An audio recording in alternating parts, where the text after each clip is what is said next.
Anak, maraming salamat. Parang kaya ba? Dahil mahal na mama ko. Pagdating ng Father's Day, isang lang. Maraming salamat.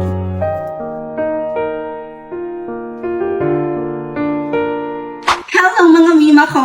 So alam naman natin na today ay Father's Day. Hindi lang basta-basta Father's Day ngayon. Dahil alam nyo, ngayong Father's Day din mismo ay birthday or kaarawan ng aking papa. Parang kinakabahan ako kung ano yung maging outcome ng gagawin ko ngayon. Kasi gusto kong regaluhan si papa, gusto ko siyang bigyan ng regalo. Kinakabahan ako kung ano ba yung magiging reaction niya. Kasi, mga mima ko, ngayon ko lang to gagawin sa buong tanaw ng buhay ko. So, gusto ko malaman kung ano yung magiging reaction niya, ano yung magiging result ng video na to. Kaya simulan na natin tong pa-birthday gift natin kay Papa. Go! So, dahil Father's Day ngayon, at hindi lang siya basta-basta Father's Day. Kasi po, alam kong birthday niyo po ngayon, di ba? So, dahil doon, may regalo po kayo para sa akin. Ayan. Anak, maraming salamat. Parang kaya ba? Dahil mahal na mama ko.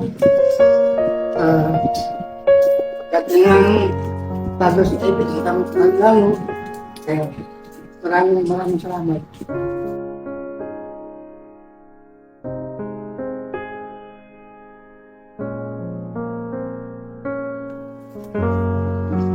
Siyempre naman, paano ka ba? Ano ba naman yan? Dapat masaya tayo eh.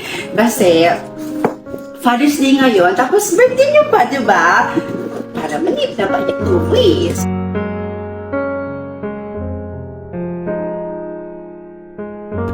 Yan ganda. Ayan. Pakita mo muna sa ating viewers. Ganyan.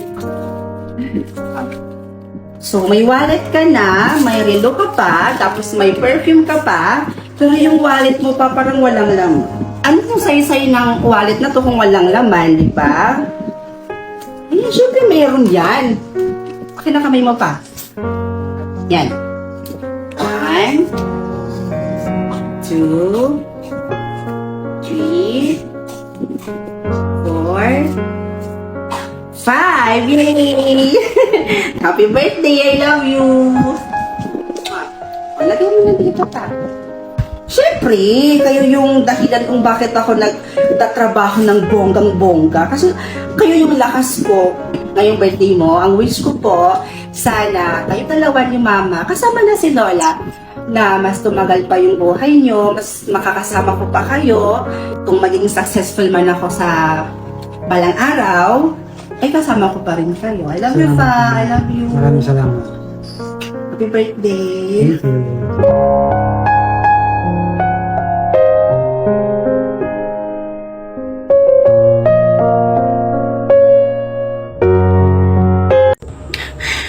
Nakakainis? Hay nako te, imbis na ma-stress ka dyan, isukat mo na lang kaya to. Ang ganda kaya nito. Sigurado ka bang kakasya sa akin yan? Eh bukas na yung kasal ko. Ba't pa kasi ako in-scam nung kausap ko dun sa wedding gown? Aligaga tuloy ako ngayon. Ate naman, hayaan mo na yun. At least ngayon, nakagawa tayo ng paraan. Ito na yun, no? O, tingnan mo kaya tong gown na to. Ang ganda kaya. Patingin nga. Wow! Maganda naman siya. Teka, kanino ba to? Baka pag sinuot ko to sa kasal ko, mas lalo kami maghiwalay ni Hector, ah. Hiniram ko lang yan sa best friend ko. Sinuot pa daw yan ng nanay niya nung kinasal siya. Pero naitago naman daw nila ng maayos yan. Kaya tingnan mo, oh. Parang bago lang, di ba? Ang ganda pa rin. O ano ate? Let's go? Oh, wait lang. Kuhaan muna kita ng tubig, ha? Diyan ka lang. Kim, kinakabahan ako. Ano? Kinakabahan? Bakit naman? Ipon ko ba kung bakit eh? Asus! O siya, sige, wait lang. Kukuha lang ako ng tubig doon. O ate, uminom ka muna. Bakit ka ba kasi kinakabahan, ate? Kaming pamilya mo at mga kaibigan mo rin naman yung mga nandoon. Ewan ko ba? Ganito pala yung feeling ng ikakasal, no? Grabe, kinakabahan ako pa. Hindi na ako makahinga. Isipin mo na lang na mamaya magiging asawa mo na si Kuya Hector. At mabibinyagan na rin yung kamang nabili nyo, diba? Anyways, tingnan mo yung gown. Bagay na bagay pala sa akin. Tingnan mo. Fit na fit, diba? Oo nga, no? Diba? Sabi ko naman kasi sa'yo, ate, trust me. Kim, ano nangyari sa ate mo? Nahimatay siya habang naglalakad siya sa aisle. Ewan ko ba?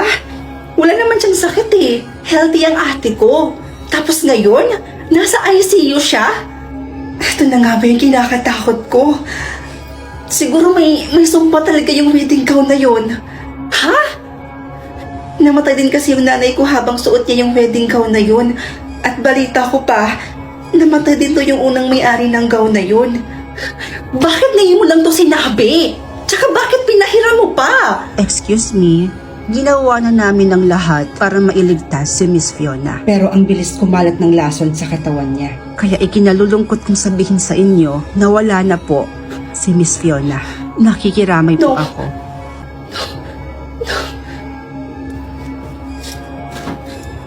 Ngayon, humanda ka sa akin dahil susunugin na kita. Anak, tama ba yung narinig ko? Pwede mo pang isuot yan. Opo, itay. Dahil may sumpa ang gown na to. Naalala niyo pa po ba nung kinasal kayo ni inay na habang suot-suot niya ang gown na to, nahimatay siya at namatay din sa araw na yon? Katulad nung may-ari ng gown na to, di ba namatay din po siya habang suot ang gown na to? May sumpa ang gown na to, itay. Kaya dapat dito, sunugin. Nak, totoong may sumpa ang gown na isinuot ng nanay mo. Pero yung gown na hawak-hawak mo ngayon, hindi yan ang gown na isinuot ng nanay mo. Dahil ang gown na yon, matagal na namin sinunog. Po? So bakit namatay si Ate Fiona? Planado ba ang lahat? May kinalaman kaya si Kim dito? Grabe. You know, Tanya, I can't believe na ikakasal na ako sa taong pinakamamahal ko. Oo nga At kay Kuya Hector pa talaga. Grabe, no? Sino mag-aakala na ikaw ang magtutuloy ng kasal ng ate mo? Oo nga.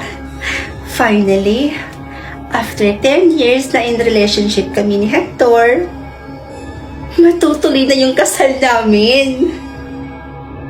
10 years? Teka, di ba kakamatay lang ng ate mo 5 years ago?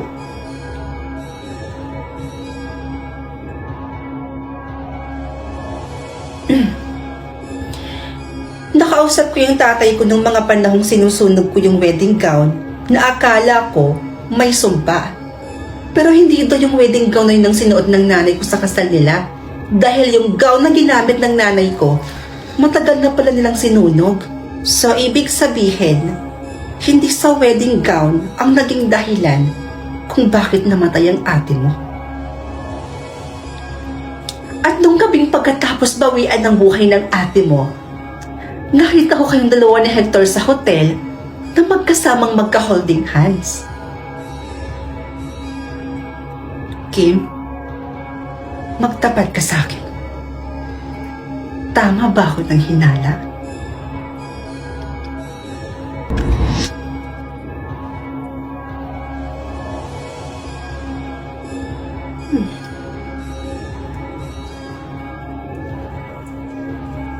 Sorry, ate.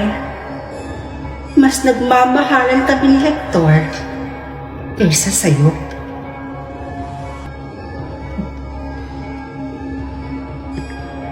Ate, eto na yung tubig nyo.